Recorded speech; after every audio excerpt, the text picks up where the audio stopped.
Brought to you by Penguin.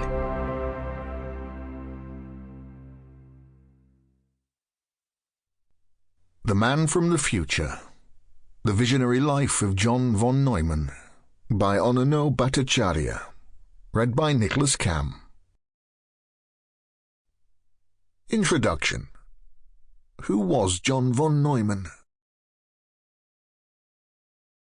Von Neumann would carry on a conversation with my 3-year-old son, and the two of them would talk as equals, and I sometimes wondered if he used the same principle when he talked to the rest of us. Edward Teller, 1966. "Call me Johnny," he urged the Americans invited to the wild parties he threw at his grand house in Princeton.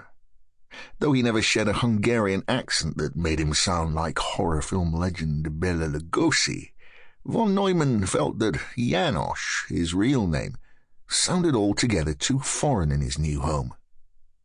Beneath the bonhomie and the sharp suit was a mind of unimaginable brilliance. At the Institute for Advanced Study in Princeton, where he was based from 1933 to his death in 1957, von Neumann enjoyed annoying distinguished neighbors such as Albert Einstein and Kurt Gödel by playing German marching tunes at top volume on his office gramophone.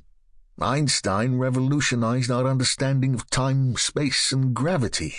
Gödel, while no celebrity, was equally revolutionary in the field of formal logic. But those who knew all three concluded that von Neumann had by far the sharpest intellect. His colleagues even joked that von Neumann was descended from a superior species, but had made a detailed study of human beings so he could imitate them perfectly. As a child, von Neumann absorbed ancient Greek and Latin, and spoke French, German, and English, as well as his native Hungarian. He devoured a 45-volume history of the world, and was able to recite whole chapters verbatim decades later. A professor of Byzantine history who was invited to one of von Neumann's parties said he would come only if it was agreed they would not discuss the subject. "Everybody thinks I'm the world's greatest expert in it," he told von Neumann's wife, "and I want them to keep on thinking that." The principal focus of von Neumann's incredible brain, however, was neither linguistics nor history, but mathematics. Mathematicians often describe what they do as a sort of noble game, the object of which is to prove theorems divorced from any real application. That is often true, but maths is also the language of the sciences, the most powerful tool we have for understanding the universe. "How can it be that mathematics," asked Einstein, "being, after all, a product of human thought which is independent of experience, is so admirably appropriate to the objects of reality?" No one has come up with a definitive answer to that question. Since antiquity, however, mathematicians with a talent for its application have, like von Neumann, understood that they have a path to wealth, influence, and the power to transform the world.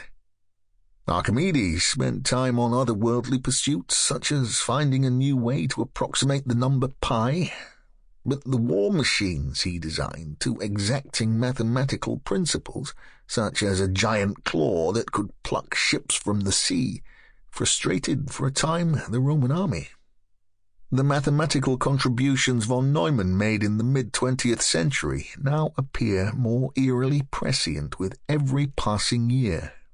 To fully understand the intellectual currents running through our century, from politics to economics, technology to psychology, one has to understand von Neumann's life and work in the last.